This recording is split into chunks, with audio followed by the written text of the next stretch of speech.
व्याप्तं येन चराचरं तत्पदं दर्शितं येन तस्मै श्रीगुरवे नमः। हरि ओम। ओम नमो भगवते Shri रामकृष्णाय।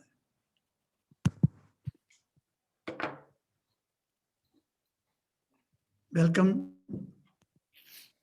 on this afternoon here. It's 4:30 p.m. in Ireland. To this class, in which some of the hymns that we usually chant in Sanskrit would be taken up one by one. And we will try to see word by word meaning of these hymns. Just to recapitulate last week, because that was the first class that we started on this theme. Last week, this suddenly it happened to many devotees who have been telling me that, Maharaj, why don't we have a class explaining the meaning or the meaning of the verses that we chant usually? Okay, so that's how the class came up. But then one special difference between this class and the other classes that I do take on Saturdays and Sundays. As you all know, Saturdays we discuss about the life of Holy Mother, Sri Sarada Devi. And on Sunday, we read and reflect on the Gospel of Sri Ramakrishna. This class, this hymns explained, or Sanskrit hymns explained, this class will be a little different. It won't be straight away on the YouTube, as in YouTube, there is no possibility of interaction.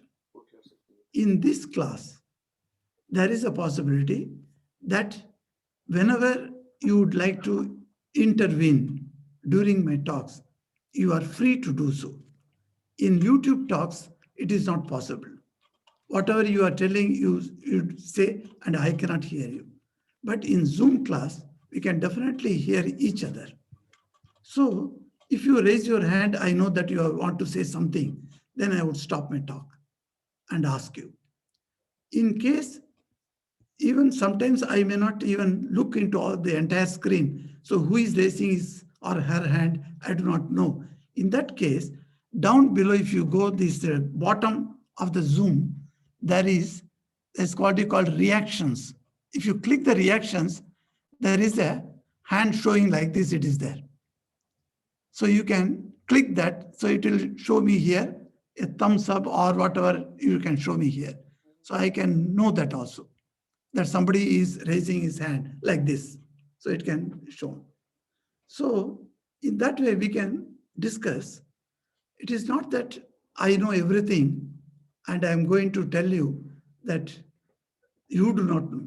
Perhaps you must have been reading also, studying, so you also may know. If you think that something can be contributed from your side, you are most welcome.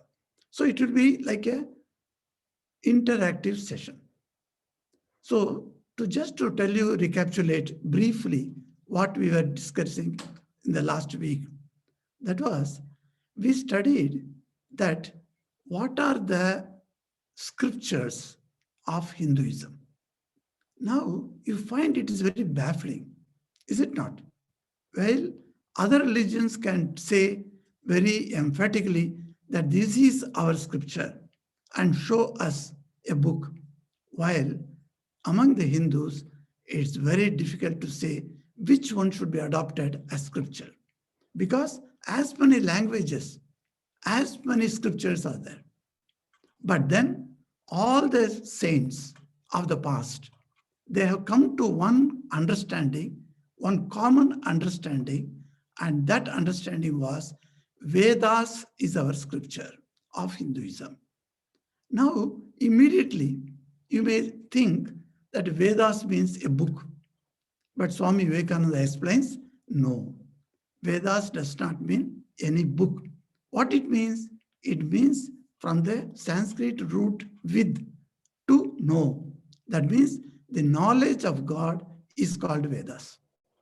Now, this knowledge of God does not have a page 1 and final page, like a book. That means if God is infinite, the knowledge about him must also be infinite. Now, if there is no book at all, then how people are going to follow? So, the ancient time, the Hindus developed a system of giving out my knowledge to my disciple or my son or my daughter. So what happened is that whatever I know, I repeat and tell it to my disciples. The disciples hear them and it becomes by hearted. In turn, they pass it on that knowledge to the further disciples. So it is heard and passed on. So it is called Shruti. So Shruti is considered to be our scriptures. Now, the Vedas are divided into two parts, as a Karma Kanda, as a Jnana Kanda. So the Upanishads form the part of the Jnana Kanda. So last week we discussed about that three types of books can be brought out from the Vedas. What are the three types of books? One is called Brahma Sutras, written by Lord, that sage Vyasadeva. And another was Upanishads. Upanishads were not written down by anybody. They were all passed on from one mouth to another. These are called Upanishads. There are many, 1008 Upanishads were there. And fortunately for us, now we are having 108 Upanishads. The rest of the Upanishads are gone away because I heard it, and if I don't have any disciple, if I don't pass it on to the next man, that knowledge is lost with me. So in that way, many Upanishads also were gone out of usage. Now, whatever is there, 108 Upanishads, out of that, 11 Upanishads are considered as major Upanishads. So this also I explained last week that major means does not mean anything that important or so, but they were all quoted by the great savants like Acharyas, like Shankaracharya, Ramanujacharya, Madhvacharya. These Acharyas, they quoted in their writings from these Upanishads. That's why these Upanishads have got a special status. So they are called major Upanishads. Now, another third scripture that can be accepted universally by the Hindus is Bhagavad Gita. So the Brahma Sutras, second Upanishads, third Bhagavad Gita. These three are called Prasthana Trayas. Prasthana Trayas. So they are very important. So they are the scriptures, practically speaking. So now from these scriptures, there are many ideas come out. The philosophies come out, and the mysticism also come out from these three scriptures. To understand these three scriptures, the great Acharyas came. In the history of India, we see the Acharyas started writing certain books. These were all books having page number 1 and page number last. This type of books they wrote. These books are called Prakarana Granthas. Prakarana Granthas. These Prakarana Granthas are like Shankara's hymns, you can say, Shankara's Bhashyas, like that. So many types of books these Acharyas wrote. These were all called Prakarana Granthas. These Prakarana Granthas are studied first by a student of Vedanta. If you start straight away reading Upanishads, certain ideas would be baffling because they will go against the normal ideas of religion that we have in our mind. Those things will be blasted out. So the reading Upanishads is very good, but before reading Upanishads, try to get the semblance of the meaning, core meaning of what they mean to us. In that way, these Prakarana Granthas help us to understand the bigger picture of these three types of scriptures that we talked about. So this one of the Prakarana Granthas is hymns. written by the Acharyas. There are plenty of hymns are there. This hymn that we have taken up for our study is called Sri Guru Stotram. This Guru Stotram is very, very famous all over the world. Whoever has come to the path of religion, they take up this Guru Stotram first. So they read this and then they chant this. You know, it is said this Guru Stotram has been written by Vyasdev only. It is told in a Purana called Skanda Purana, one of the 18 Mahapuranas. So there are 18 big Puranas are there, huge literature, Puranas. In that mythology, one Purana's name is Skanda Purana. In Skanda Purana, these 14 verses are coming, are put in that book. So these 14 verses have been culled from that bigger book, Skanda Purana, and then people read this. And the great beauty of these 14 verses is, if anybody chants the Sanskrit verses every day, his tongue becomes highly matured. How is it tongue maturing? What does it mean? It means every word that you pronounce, you will be able to pronounce exactly. Many times in our day-to-day talks, you can see that when we talk, how we mispronounce certain words, how we sometimes confuse with one word to another word, etc. happens. So in these 14 verses of Guru, praise of Guru, you find the Sanskrit verses are made in such a way that your tongue becomes very clear. So you'll be able to speak every word properly. So as a starting point, we have taken up this Guru Gita.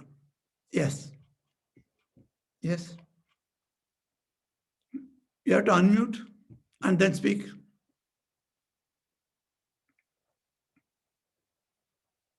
Sorry, this Guru Stotram this is common across all orders. Like there can be like the order of Ramakrishna, or there can be disciples of other gurus elsewhere. So all of them use the same Guru Stotram, or there are changes made to this? Yes, good question. Yes, there is. In Skanda Purana, we find 14 verses that has been given to us, and then most of the Indian orders follow that. But then there are variations also. Say, for instance, I saw Chinmaya Mission is having less than the 14, and some other orders have got 8, some others have got 5. And so, anyway, all the verses are from here only, the 14 verses that we are going to study. But you may have the number different, that's all. Okay. That's all. Sequencing different, but 14 maximum. People can choose between them. Yes, choose any number, yes. Some people choose, according to their convenience or etc. Thank you. So these 14 verses, what we are going to study. So what I was telling you was that last week we studied the first verse, that is, Malavika, can you chant the first verse?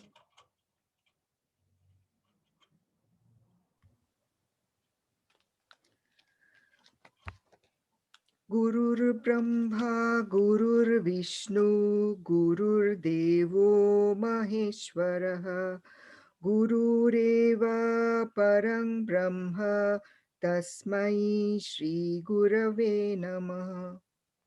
So this is the verse that we studied. So in gist, I'm only telling because we went in a very elaborate way last week. I'm not going. And so this verse says, yes, Caroline? In the version I have, it's the second line is Guru Sakshat. Yes, that is very good. That's you pointed out correctly. It is true. It can be said in two ways, either Guru Reva or Guru Sakshat. Both are correct meaning. There's no difference in the meaning. Okay. Guru Eva and Guru Sakshat. Eva and Sakshat are only different words meaning the same thing. Okay. Yes. Yes. It is called, in Sanskrit, it is called Patantar. You can write down Patantar. Patantar means a different version of the sloka. So there are different versions will be there, and you will find, say, one word changed here, one word changed there, like that. You'll find. Yes. So today, the second verse that we are going to do. Okay, you can chant the second verse now. Let us take the second verse. Akhanda mandalakarang vyaptam yena characharam tatpadam darshitam yena tasmai Shri Gurave Namaha. This is a beautiful verse. You see, many of the sadhus you'll find before they start their program, they chant on Guru Mantra. So each one can choose any mantra. So it is my favorite mantra, this mantra. So I always chant this mantra before start of any discourses. So this mantra says, Akhanda, word by word I am going to tell you. So if you have your notebook and pen ready, you can even note it down. Akhanda Mandala Akaram. Many places, they don't separate the words. They have combined the words, they put the word together. So you must understand, you can just put a pencil mark there where I am separating the word. The word, there are three words are there in the first portion. Akhanda, Mandala, Akaram. These are the three words. So in each verse you will find there are four groups are there. Say for instance, Akhanda Mandala Karam is one group, Vyaptam Yena Characharam another group, Tat Padam Darshitam Yena is third group, fourth group is Tasmai Sri Gurave Namaha. So you will find that they are called two sentences, that is two lines. The two lines further divided into four parts. Each part, that is the beauty here. Each part consists of 8 syllables. So 8 plus 8 in the first line, second line 8 plus 8, in total 32 syllables are there in each verse. If you just, I will try to tell you how you can count it. For instance, A, Khand, Ma, Mand, La, Akhanda, Mandala, Akaram. So if you count the syllables, it comes 8 syllables will come. Akhanda, Manda, La, Akhanda, Mandala, Karam. 8 syllables. So Akhanda Mandala Karam is 8 syllables. Likewise, Vyaptam, Yena Chara Charam. So you'll find each syllables. I'm not going by the alphabets, mind you. In Sanskrit, there is a difference between alphabets and syllables. Of course, in English also we have that. Alphabets are, say, king. How many alphabets are there? 4 alphabets are there. K-I-N-G. But syllable is 1. King is 1 syllable. Likewise, if you count the syllables, there will be 8 syllables for each quarter portion. So there are 4 quarters are there, which make it 1 verse. So now, in second quarter, Vyaptam Yena Chara Acharam. Here also, Chara Charam is the one single combined word. Instead of combined word, you make a difference that separate it, then Chara Achara. Charam Acharam. So it is Vyaptam Yena Chara Acharam. The third quarter says Tat Padam Darshitam Yena. Here 4 words are there. All the 4 words, if you count it, it will be 8. Then last portion, that is the last quarter, says Tasmai Sri Gurave Namaha. There is no combined word in the second line. But in the first line, in first quarter and second quarter, there is a combined word. That we must keep in mind. So let us go to the meaning of this. Always you must see in poems, in poetic license, I should say, that is the difference between the prose and poetry. In prose, the sentences must be starting with subject, verb, predicate. Then the sentence is complete grammatically. You cannot say market, going, I am. You cannot say in sentence. Is it not? But in poem, you can, of course, you can put the word here and there. It doesn't matter. So that's the poetic license is there. But then in sentences, you can say, in Sanskrit, whether it is a prose or a poetry, you can place the word anywhere you want. That is one of the beauties of the Sanskrit language. That is so malleable, so flexible. There is no such rule that subject must come first, verb should come in the middle, and then predicate must come. I am going to market. So this is the correct sentence in English. But in Sanskrit, it need not be. You can say going to, I am market. Or you can say market, I am going to. So any word you can use. So that's why in Sanskrit, because it's flexible, it is because of the flexibility itself, it is easy to make verses.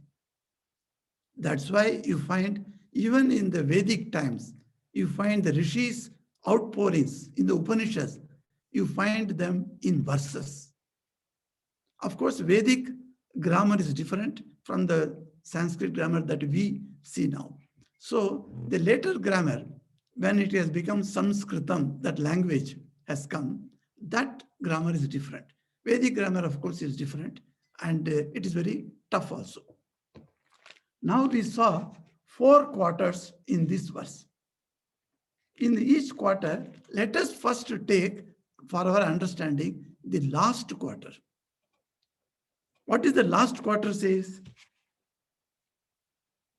Tasmai Sri Gurave Namaha. It says, salutations to the Guru. So that is Namaha means I am doing pranam. So my obeisance, my salutations. So Namaha, the my is understood. That I am is understood here. So he says, Tasmai Sri Gurave Namaha. My salutations to that Guru. My, you put it under brackets. So here the word that used here, Tasmai Sri Gurave Namaha.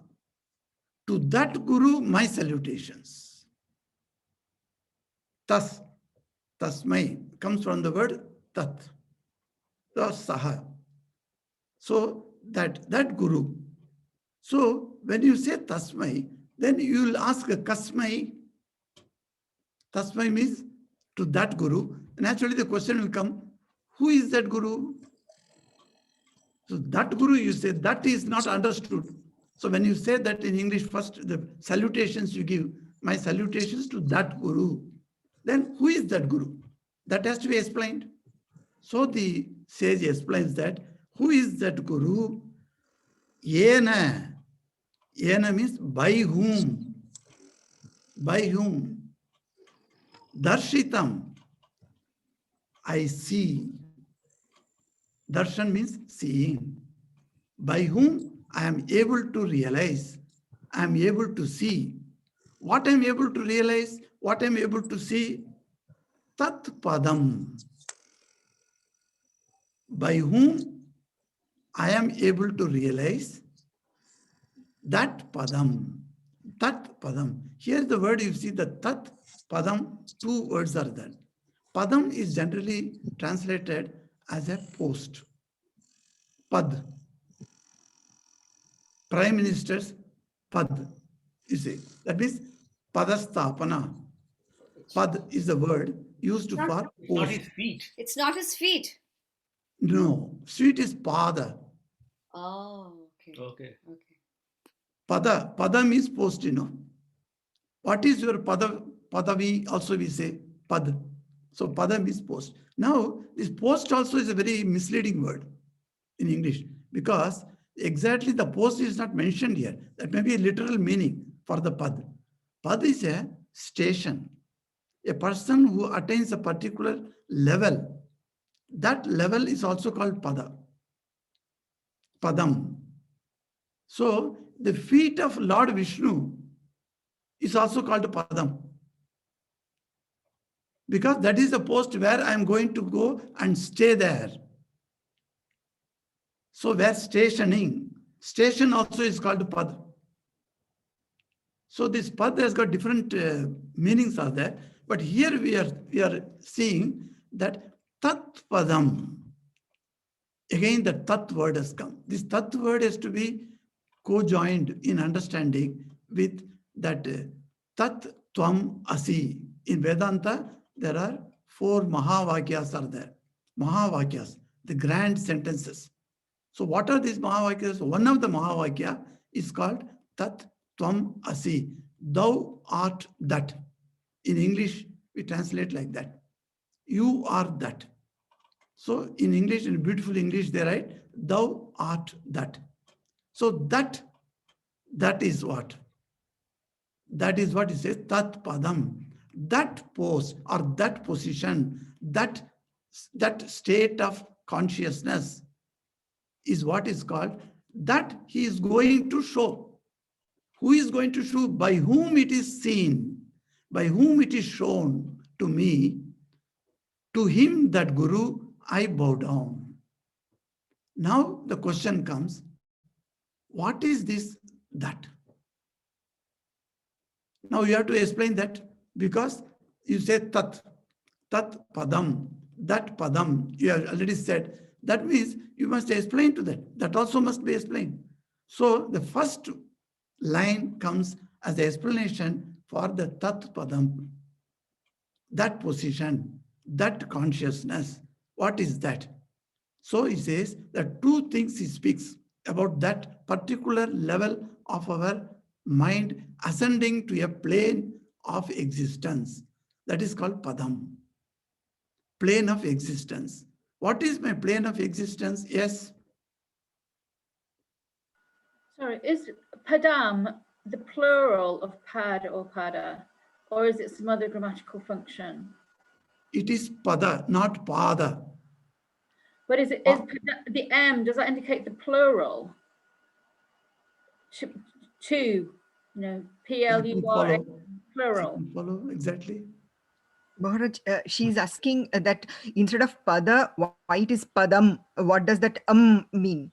Oh, yes. See, Padam is the correct word. Tat Padam. See, in Sanskrit, there are 9 types of declensions of their word. The word is Pada, but Padam means two. Or I do not know how to explain that, Padam. Maharaj, probably is it something to do with the particular vibhakti being used? Yes, correct. Preposition. I think she's asking for that. Yes. So, you see, each Sanskrit word has got declensions. So there are 9 declensions. Say, for instance, Ramaha, Ramo, Ramaha, Ramam, Rame, Ramaha, like that. So this Padam is a word. But here, Padam is the first word itself. Because it is called, there are 3 types of genders are used in Sanskrit grammar. One is the masculine gender words, and there are words which are feminine genders, and there are words which are common genders. So there are 3 types of genders are used for the words. Yes. So can this be interpreted as a preposition that you mentioned to that plane of existence, tat padam? No, not that. This is the first word itself. This is the common gender word which starts with padam. Okay. Like phalam. All right. Okay. Like jalam.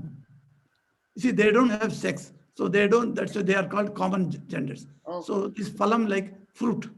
Mhm. That's the word. Phalam, we say phalam. That is the correct word, phalam. There's no word. Like that, jalam. Jalam is water. So jalam, like that padam.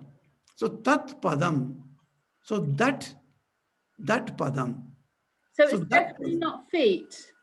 Huh? Definitely not feet. It's not feet. No, not feet, not feet, not feet.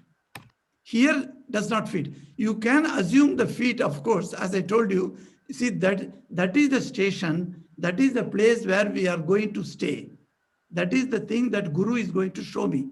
So that station, that place, suppose you take it as the Lord's feet, then you can say the Lord's feet is my place.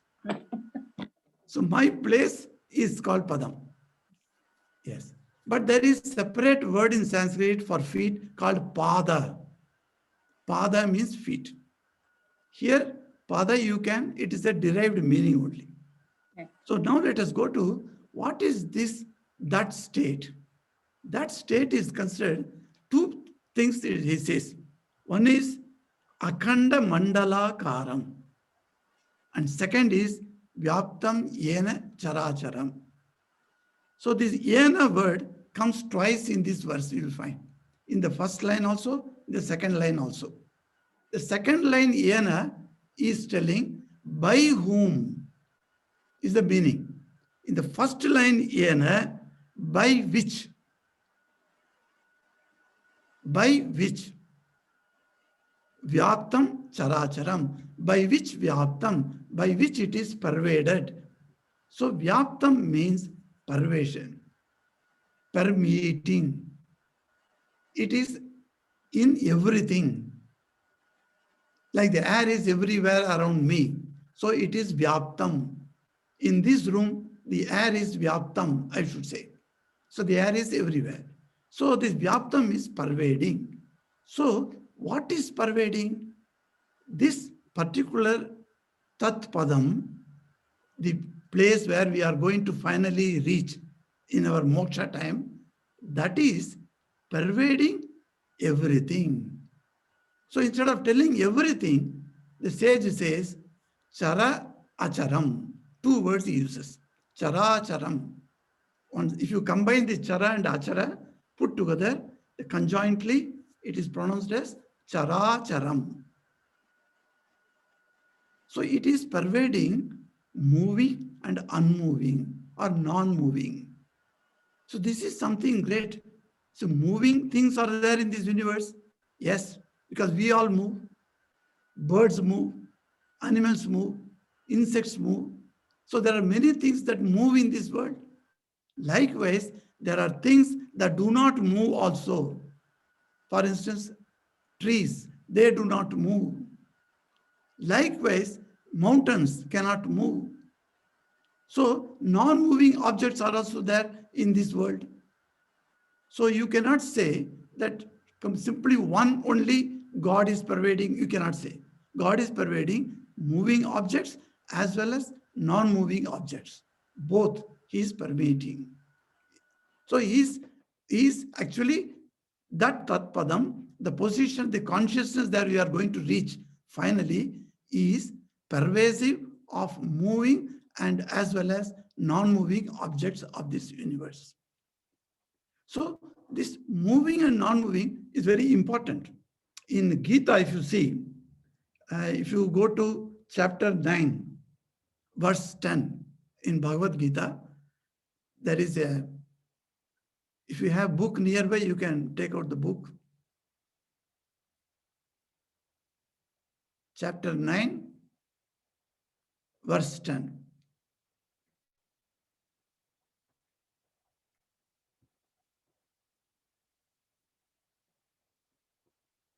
Yes, in that verse, Sri Krishna says, Maya adhyakshena prakritihi suyate sacharacharam.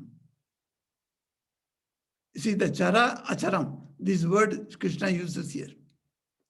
Hetunane kaunteya jagat viparivartate. He's talking about how this jagat, this universe has come out, has gone under various changes. Viparan, viparivartate means the changes are happening. What are the changes that we see in this Jagat, in this universe? Because it is created, it is maintained, and it is dissolved. These three types of Srishti, Sthiti, Vinashanam, these three types of changes are happening to this universe.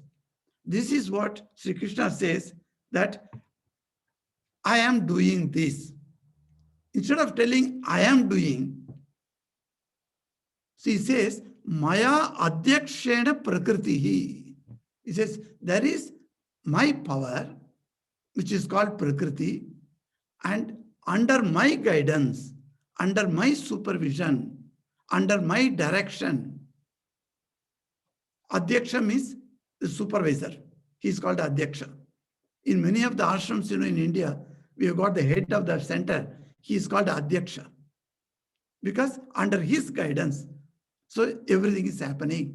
So it says, under my guidance, Prakriti, the nature, is Sacharacharam. These moving and non-moving objects are being created. Suyate. Suyate is a very beautiful word. From that word only the prasava word has come. Prasava means delivery. So this suyate, it creates, it brings out this sacharacharam, these moving and non-moving objects by my power. So Prakriti, Krishna says. So this sacharacharam, there are two types of objects in this universe, and that is, one is moving, another is non-moving. Now, both these types of objects are permeated by that power. Anyway, if that power has permeated, how do I recognize that? Does it have a form? If it has got a form, I can see. Then the Rishi is put into a big problem. He has to now tell what is the form of this big force that is permeating everything. What is that form? So it's called akaram. The Sanskrit word for form is called akaram. So this akara word we use in our general talks also. Akara also, the drawing also we say. That means you draw a form that is called akara. We use that word akara in different contexts. So what is the akaram? The question comes. So you have to say, what is the form of that wonderful state of consciousness which is pervading everything? So he says, Akhanda Mandalakaram. If you want to know what is the form of this space, of this that is pervading everything, it is Akhanda Mandala. That means it has got no parts, indivisible parts. It is infinite space. So infinity, that is the nature of this. So how can you say infinity you put into any form? You cannot say. So the Vyasadeva says, no, I cannot tell you what is it. It's not a finite form. So it is infinite form. Mandala, what is the weird meaning of mandala? Mandala has got 2-3 meanings. One meaning is sphere. Sphere is called mandala. So this stratosphere, nanosphere, physical spheres are there. We know that. These type of spheres are called mandalas. Another mandala is there, number of days. One mandala means 41 days. In some tantric texts, they call it 41 days. It's called one mandala. And in Buddhism, this word mandala is very much used. In Buddhism, they call it mandala as a design for being seated.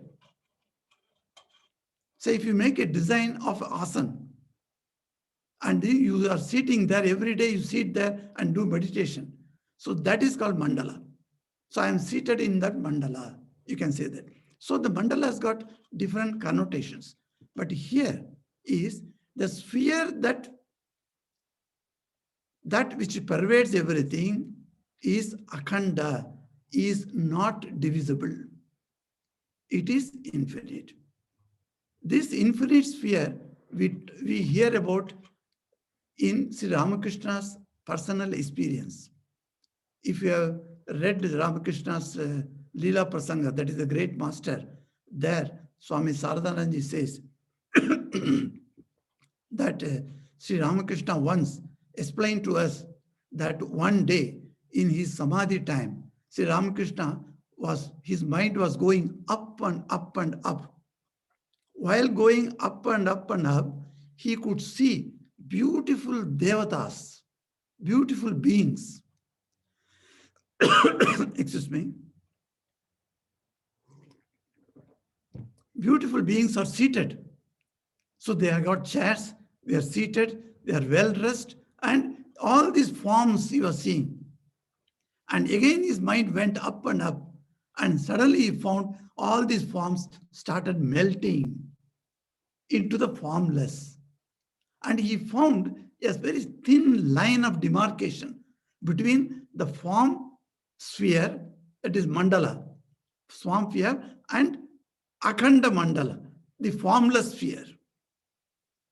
He saw a thin line of demarcation, a thin line of difference.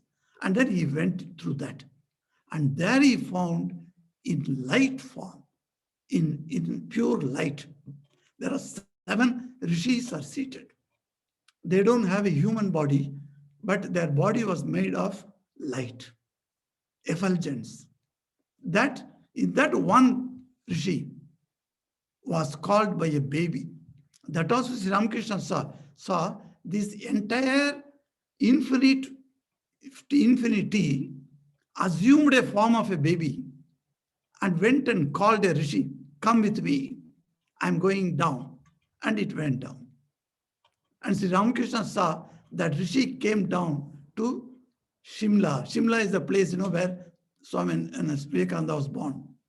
In that it came, he says. So there is a sphere where there is no form is there. That means you cannot separate, you cannot part, you cannot take a part and then say, this part is from that. You cannot say.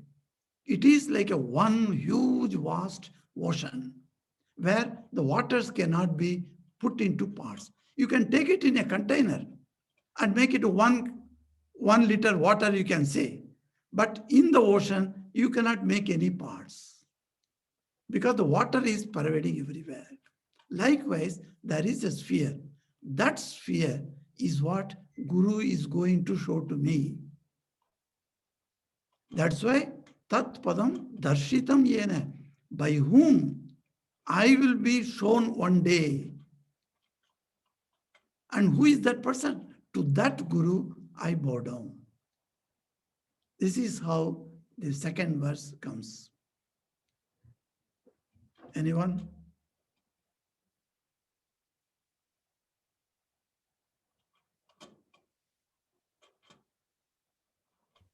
Very beautiful explanations, Viji. It was very nice to listen to this.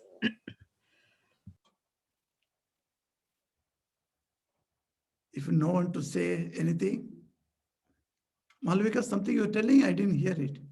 I said it was really wonderful to listen to this explanation from Leela Prasanga with reference to the Yes, mandala and yes. In Sri Ramakrishna, the great master, Swami Ramakrishna says about this formless, akhanda mandalakaram. Before reading that, you cannot even conceive of that. How yes, something like indivisible space is there. So that is what beautifully it says. And after this explanation, like the verses seemed so profound that it just creates an absolute awe that previously we just chanted mechanically, and now just coming to know about the meaning of that makes us. Yes. Very true, very true. This explanation, you took us to a different level altogether, Maharaj. I totally agree. Now that is what Guru is going to do. See, why we are doing this pranam to Guru is not just because he just gave me a mantra. No.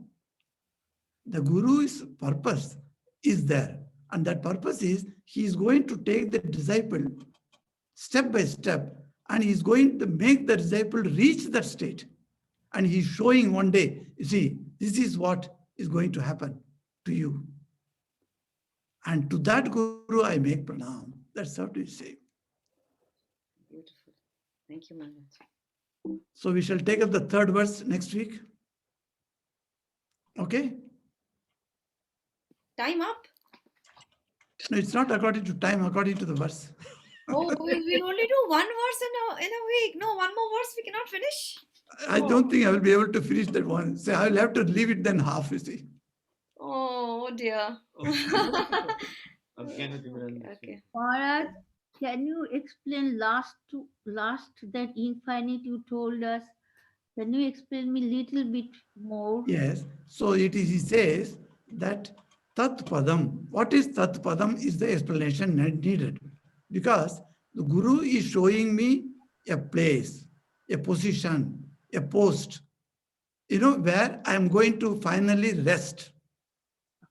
A station where I am going to rest finally. So what is that resting position for me? That he explains in the first line. First line he says that position where you are going to rest finally, that is called moksha. Tat Padam is moksha. That place is like this. How it is like this? It is one type of mandala which is no form at all. It is completely infinite. And also that power within that pervades the moving and non-moving objects of this universe. So you must know what is Tat Padam. That is the meaning he gives. What is the Padam? Padam means, I told you, a place where you will rest. If that Padam is God's feet, then God's feet also can be called as a Tat Padam. It is God's feet is called Paramapadam also. Paramapadam means supreme state of restfulness. Where are you going to rest? Christ says, come to me. Then only you can have rest. Yes. That restful position is called Padam. When you reach that Padam, Paramapadam, that's why there is a play in Indian households. We have a play where the snakes and ladder, they call it. Snakes are drawn and ladders are drawn. You can go up and come, and if the snake can swallow you also, you can come down quickly. So the last where you attain, where you cannot be taken out, that is called Paramapadam. If you remember that word, in Bengali, Hindi, Tamil, we use that word Paramapadam. Paramapadam means that place from where you got no chuti, no downward coming. You are resting there. So what is that Paramapadam is he explains here. Thank you, Maharaj.